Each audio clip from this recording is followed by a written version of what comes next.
Angela Bethia Walsh is a licensed psychologist in Georgia. She received her doctoral degree in counseling psychology from Lehigh University. She then completed a 3-year postdoctoral fellowship in clinical health and addiction psychology at Mount Sinai St. Luke's Roosevelt Hospital Center, Columbia University's College of Physicians and Surgeons in New York. She is the owner of Bethia Consulting and Psychological Services as a private practice located in Atlanta, Georgia. She enjoys working with individuals presenting with fertility concerns, pre and postnatal mental health. She co-leads a psychotherapy group for women in fertility treatment. Another arm of her practice includes psychological consultation for individuals involved in medically assisted reproduction, including intended parents, gestational carrier candidates, and egg and sperm donor candidates. She practices evidence-based, culturally sensitive interventions with an emphasis on social and reproductive justice. Welcome, Angela. Whoever thought making a baby could be so hard? Luckily, the fertility journey isn't meant to be traveled alone. Eloise Drain has helped hundreds of people build and grow their families over the last 15 years, and she's ready to share her insider knowledge and expertise with you. So grab a seat and let's talk fertility and alternative family building in the Fertility Cafe. Hey everyone, welcome to this week's Fertility Cafe episode. And this week we have a guest, and obviously based on her intro, this is Angela Bethia Walsh. Welcome, Angela. Thank you so much for having me, Eloise. I look forward to talking with you. Yes, thank you so much for joining me, and we have a lot to talk about. And the reason why I wanted to do this show, there's a lot of gestational surrogates when you tell them, well, you have to complete a psychological evaluation in order to see if you can even qualify to become a surrogate. A lot of them instantly get nervous. I know I got nervous when I had first completed my psychological evaluation and was going in there and was like, oh my God, they're going to tell me that I'm crazy. They're going to tell me that there's no way in the world. And quite honestly, I think we all have a little bit of crazy anyway. But when it comes to the psychological evaluation to become a surrogate, and that's a determining factor, it's rather important. So wanted to be able to give everybody an opportunity for them to understand ahead of time, what is it really like and what can they expect when they go into a mental health professional's office. Well, right now, maybe not necessarily physically in the office, maybe video, but we'll talk about all of that, and what they can expect and kind of understand so that they can have a calmer sense of completing this evaluation. So before we get started, again, I know I just did the intro, but would you mind sharing a little bit about yourself and your background and kind of what got you into this field? Sure. Well, thank you so much. I really look forward to this. And I am a psychologist. I'm in solo private practice. I have been in private practice for 8 years in Atlanta. And I actually have a PhD in counseling psychology, but all of my advanced training has been in clinical health and addiction psychology. And if we're looking on the clinical health side, I really enjoy doing consultations and evaluations of people who are seeking specific kinds of medical interventions. Actually, early on in my career, I did some of that work with people seeking bariatric surgery. And then I ended up in this line of work, I mean, partially because of you, but partially also because of my own experience with fertility treatment. And I actually conceived my daughter, or we conceived our daughter using IVF, and having just a upfront experience with that, I think got me thinking about, later on down the line, after I had my daughter, I just thought about, wow, how could I be of help or be a resource to other people who are trying to start a family or expand a family? And you are a big part of this journey. I had not ever met a gestational surrogate or someone who had served as a surrogate ever before I met you. And so just thought more about how I could sort of evolve my practice and be a resource to people who are trying to start, expand, and obviously work alongside a gestational carrier to start or expand a family. So, and I love this work. I've been doing it for a couple of years now, and so yeah, it's a big part of what I love to do as a psychologist.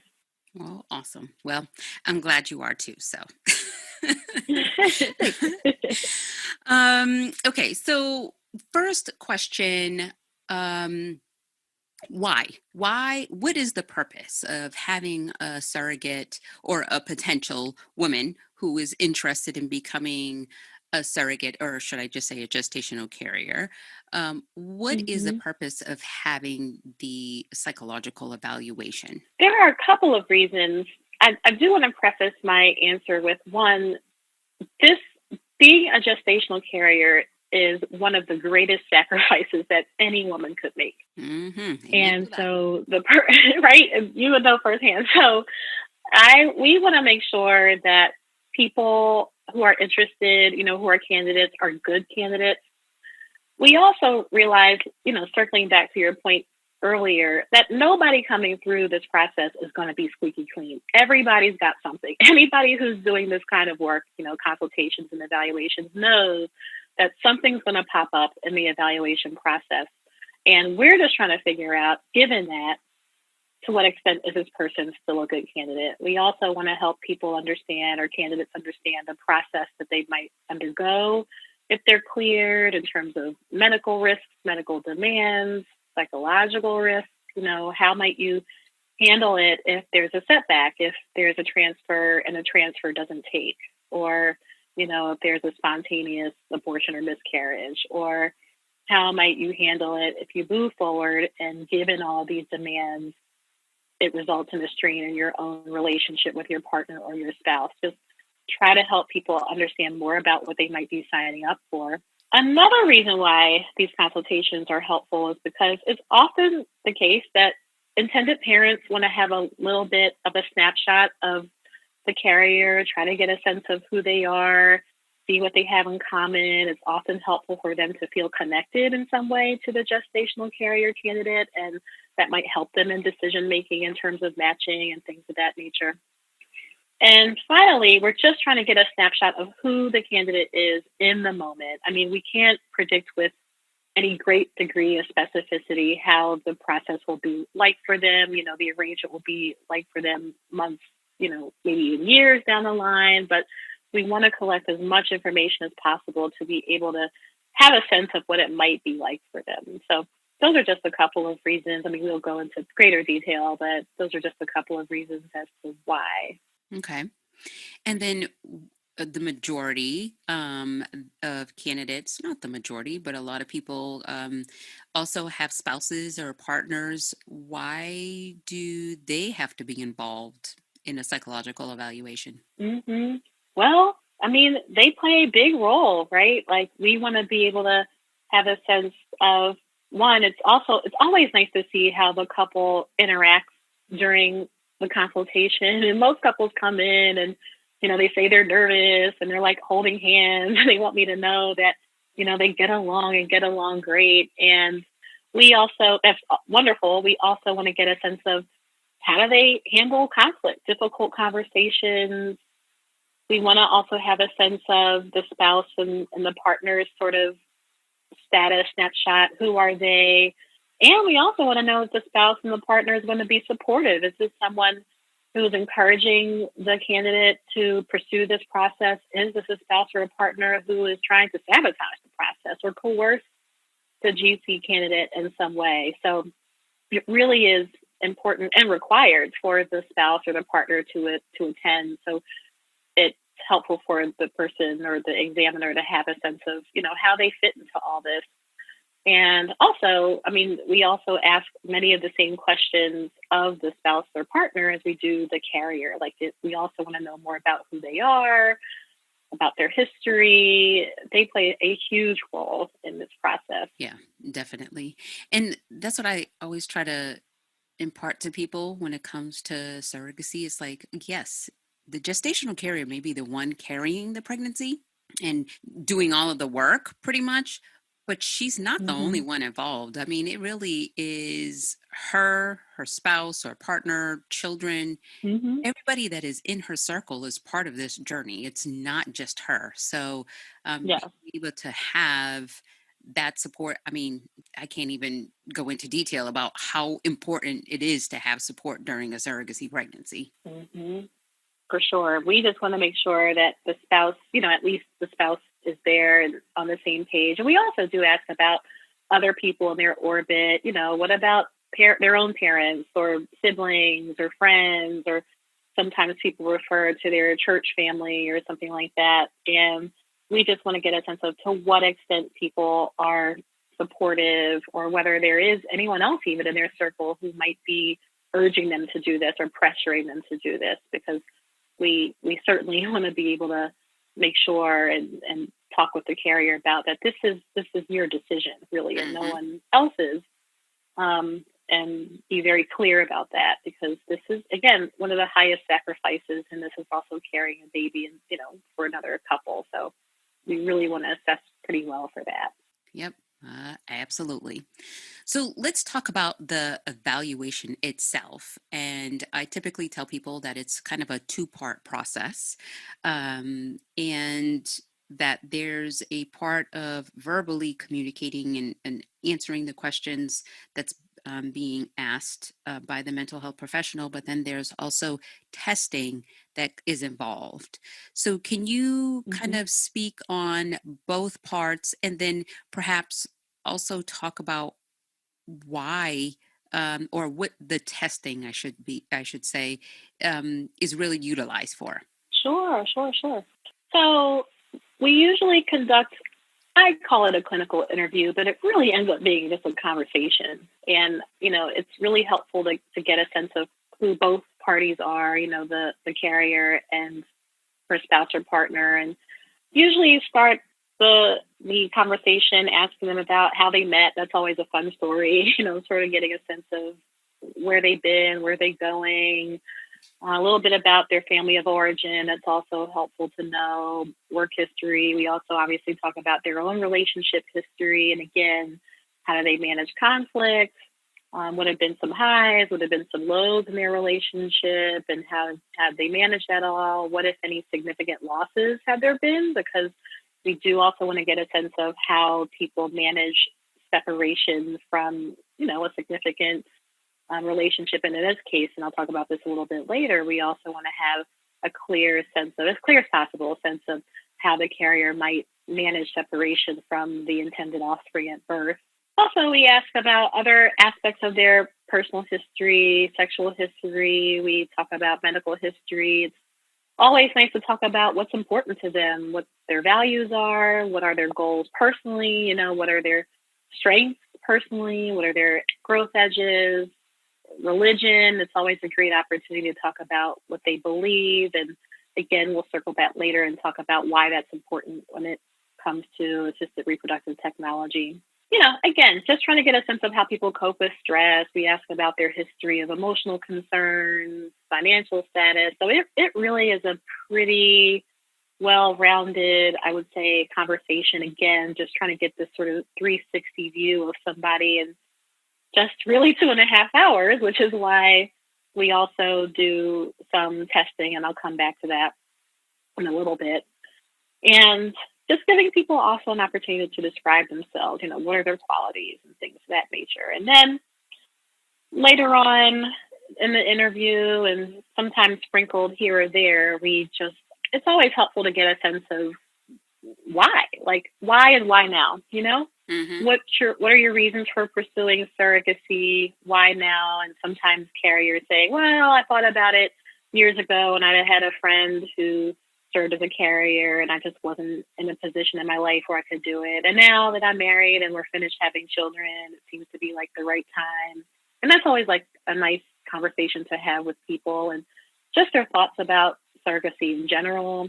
We do get into some deeper details in terms of what, if any, thoughts they had about, just envisioning what this process might be like for them. So, for example, how many transfers are they willing to undergo in order to achieve a successful pregnancy? what are their thoughts about the medical demands, for example, having to possibly take medications or injections for an extended period of time. That is an awfully demanding process. Just it is a huge lifestyle change. It's, you're doing what you do day to day, and then you also have to take medications or injections at a certain time and for an extended period of time. And so we do have questions around adherence, and is this something that you think you could do? How do you think you might do it? We also explore, again, the morals and religion and that piece. What do you believe about, pregnancy, or what kinds of morals do you have that might affect the process of selective reduction or abortion in the case that there might be multiples or a great number of multiples, or if in the case the fetus's life, or it looks like the fetus or the intended offspring might have a really poor quality of life, where do you draw the line there in terms of what you believe morally or your religious beliefs?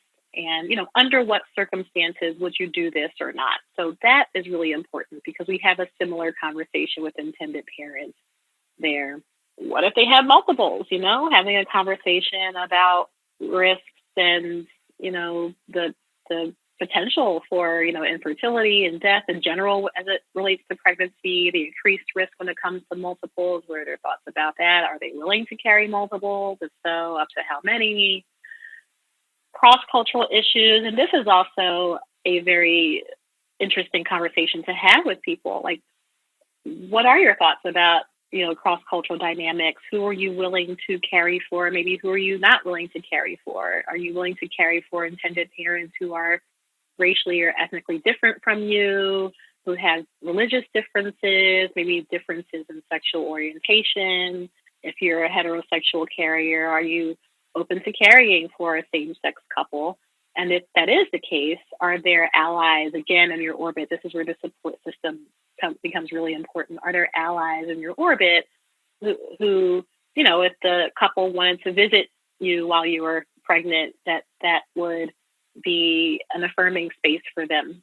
And then, just some other questions, like, are you willing to stay in a state where you are until parentage is established? If the IP's intended parents have many restrictions, what do you think about that? If they ask you to follow a vegetarian diet, is that something you're willing to sign up for? Or if they have travel restrictions, and that has been definitely a conversation to have during the pandemic. It already was in terms of like Zika infected areas, but with the pandemic, we've become even more restricted in terms of our freedom to travel. So, how might you handle that? Or obviously, how might you handle separation at the time of delivery? So, we really do walk people and through the process, help them to envision what might it be like leading up to the transfer, after the transfer, during pregnancy, at the time of delivery. And then, what kind of relationship do you even want with the IPs? Do you want this to be a business-like relationship?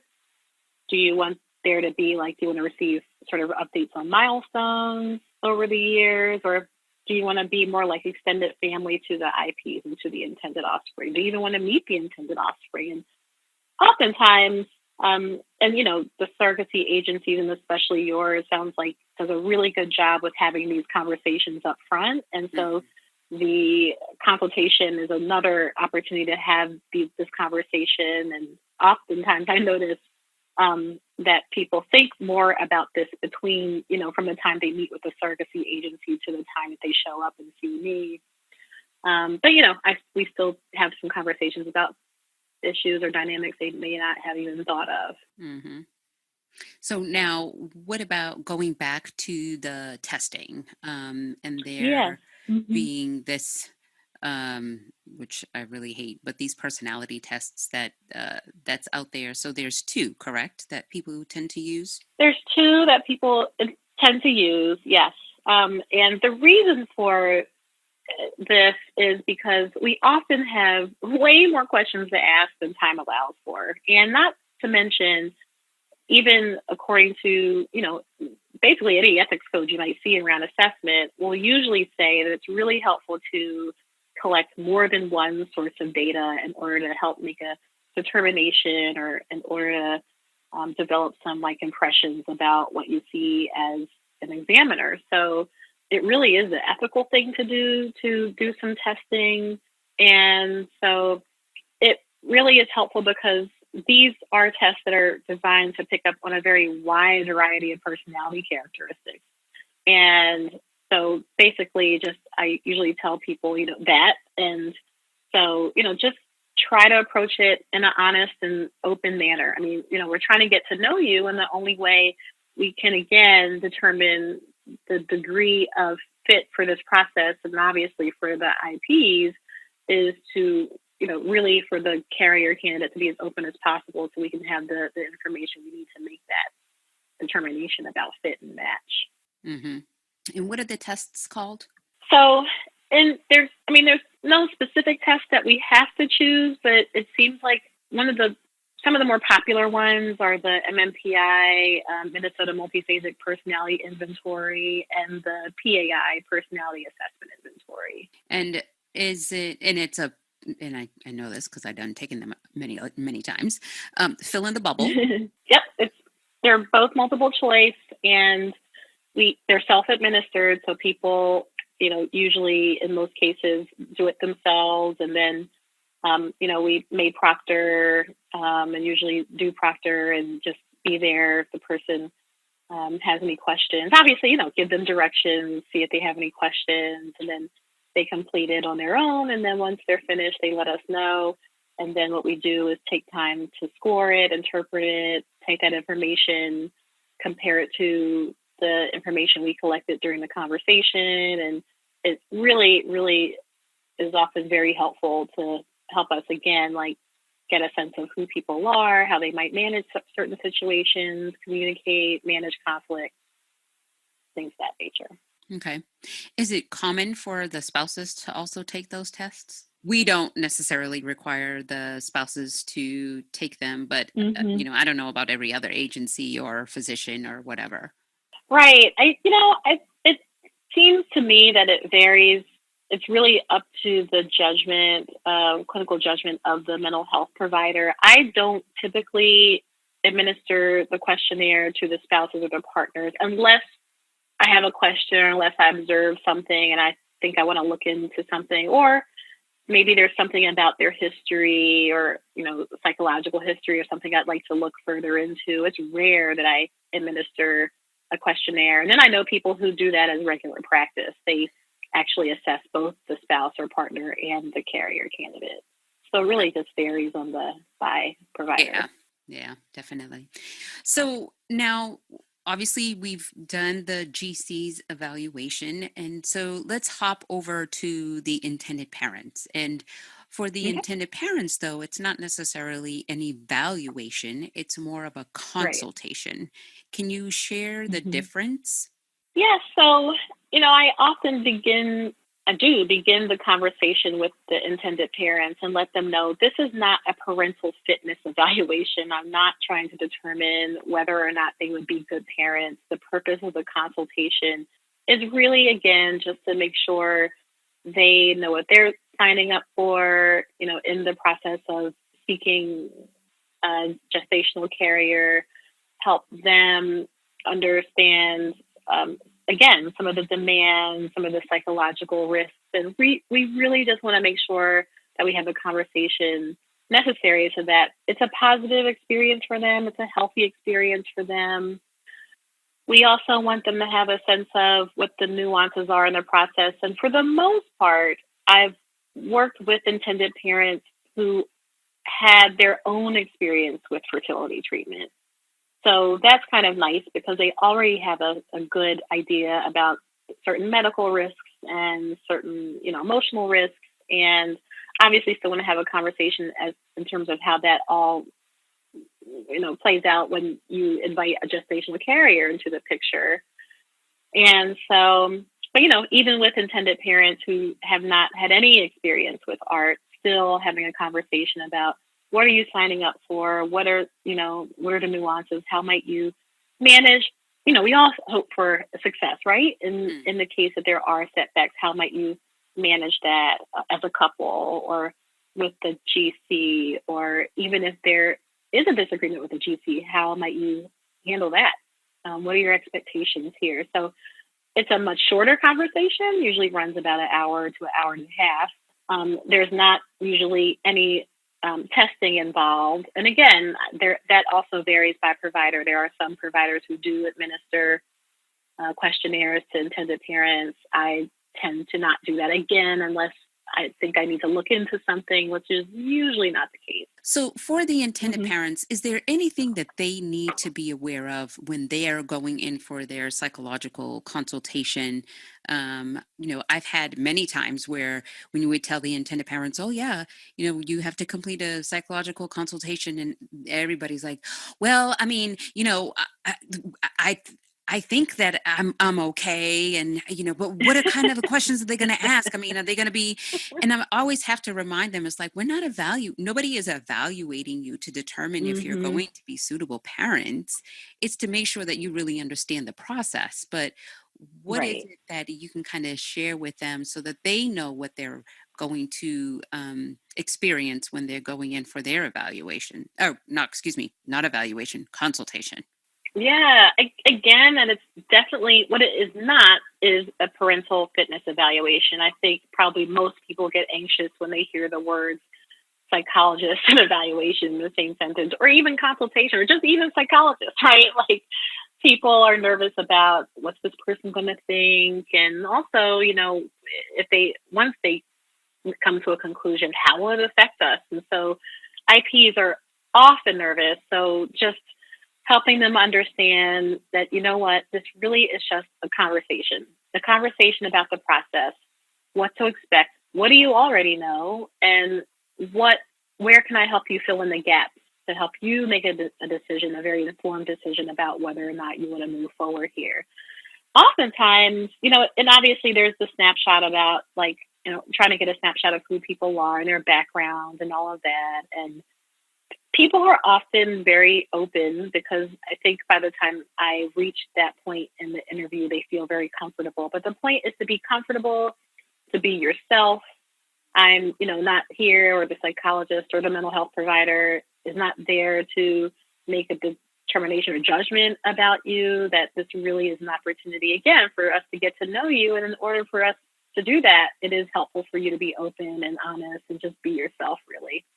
And also, it can be a great opportunity to learn some information. So, for example, there are some intended parents I've worked with in the past who are interested in working with a gestational carrier, and who are also interested in using, like, an egg donor, or a sperm donor, or Hmm. and so just to get more information about that, right? Like, what's the difference between an anonymous donor and an open donor and an open ID donor, and really making sure that people have the education, the information that they need to make informed decisions about going into this process, and thinking forward too. Hmm.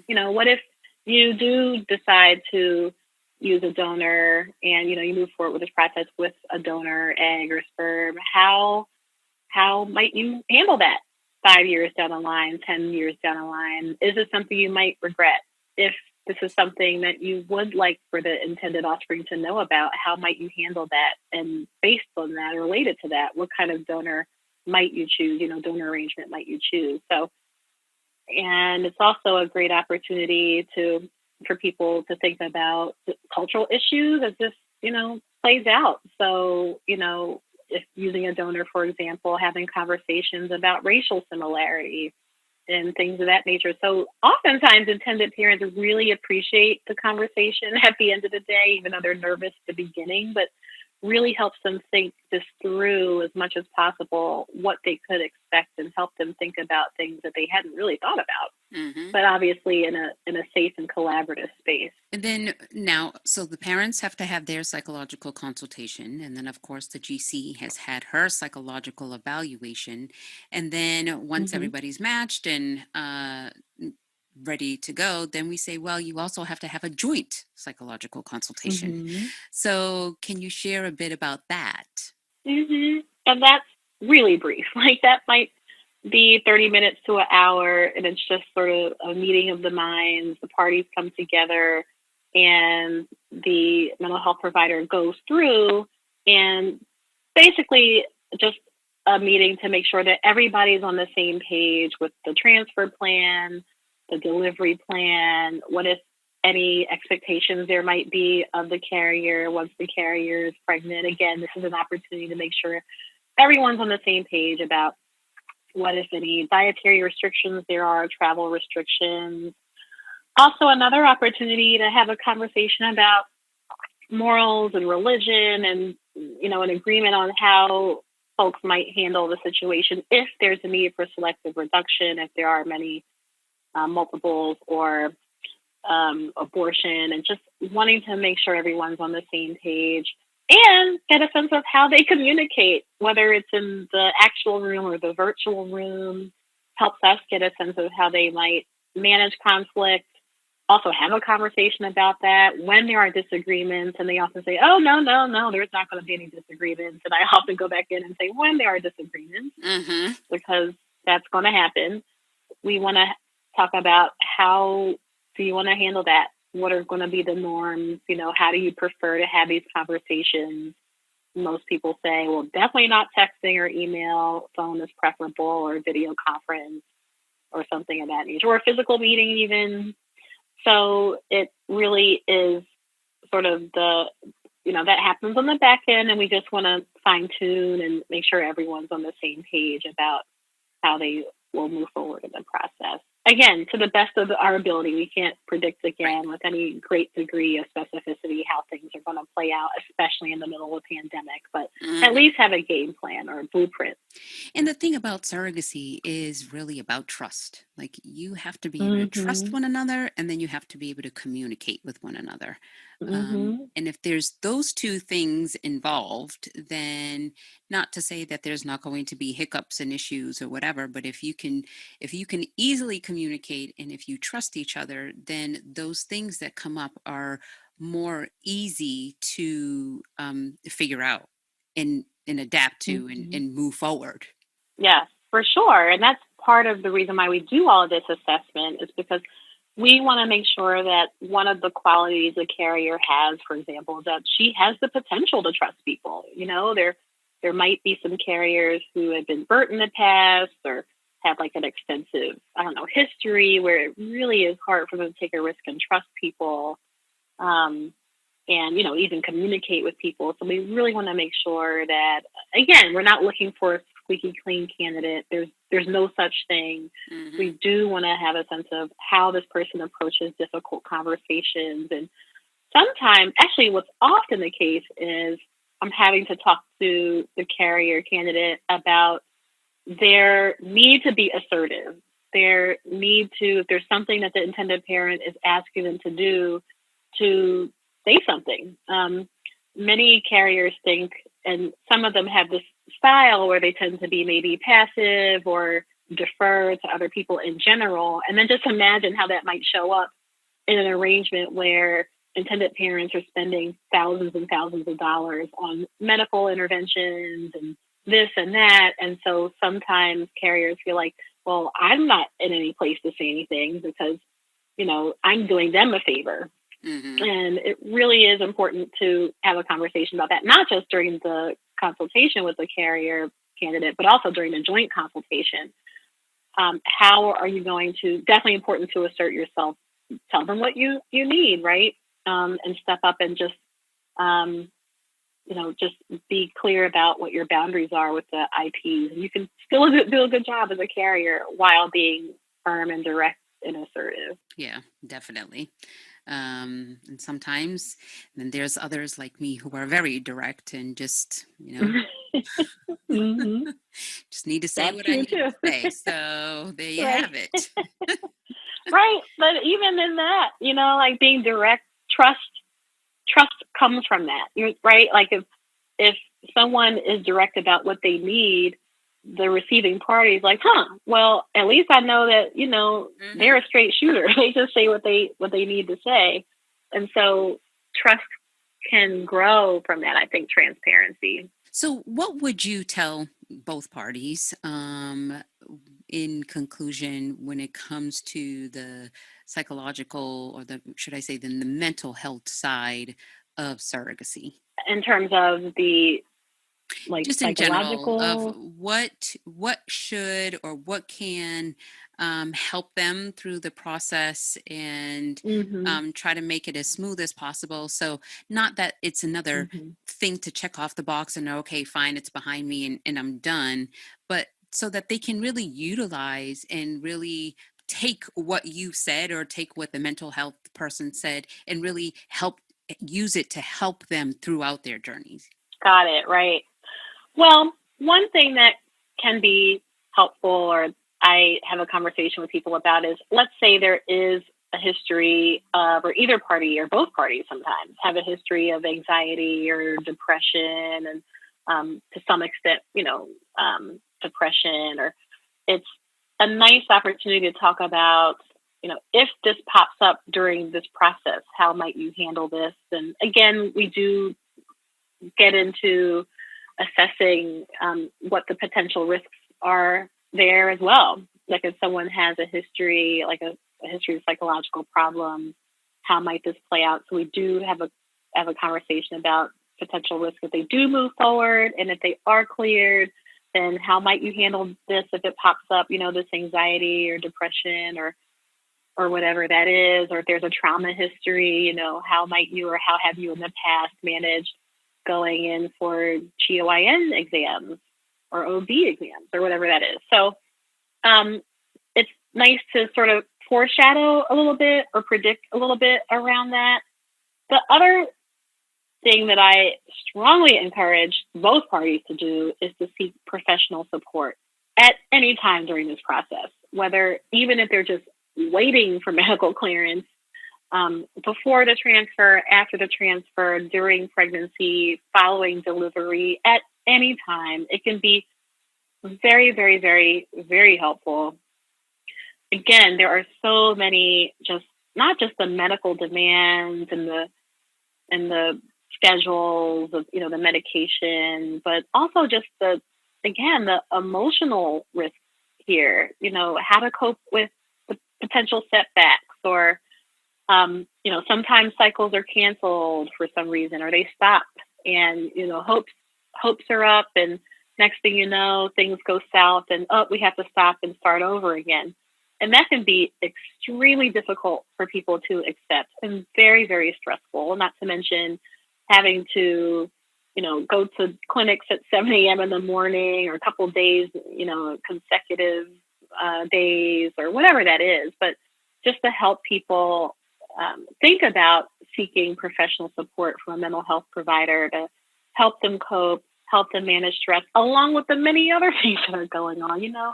These folks often already have families, and we're in the middle of a pandemic. So really, really strongly encourage people to think about that, and, think far into the future about how they might handle certain situations that tax them quite a bit.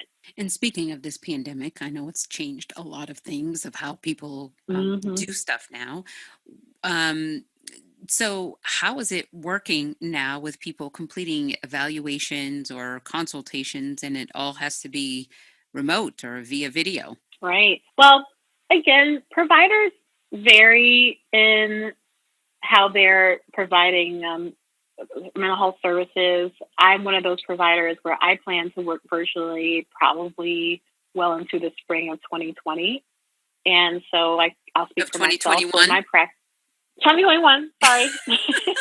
Everybody wants to get rid of 2020. We wanted this Ooh, I know, but 2020 it seems behind like it's us. never going to end. Thank you for that. 2021. Thank you for that correction. So right now I'm using a video conferencing platform to do all of my work, and even in the virtual room, I think we still are able to have these good conversations. I mean, obviously, I do ask. I have to sort of adjust my direction, like make sure that you both, both parties. If the GC or carrier candidate, for example, has a spouse or partner, just make sure your spouse or partner is also within the camera view. I need to see you both. Same with the intended parents, and I don't notice a difference in the depth of conversation. We can still have very good conversations. It's just the format is just very different. The setting is very different, but Yeah. but just I am still practicing physical distancing to minimize any risk here, and certainly discussion about even being pregnant during the pandemic. That's obviously a discussion to have. What are your thoughts about that? And actually, many people I speak with are really thinking this is sure. I mean, they're already working from home. They think that's kind of a nice thing to be pregnant while working from home, right?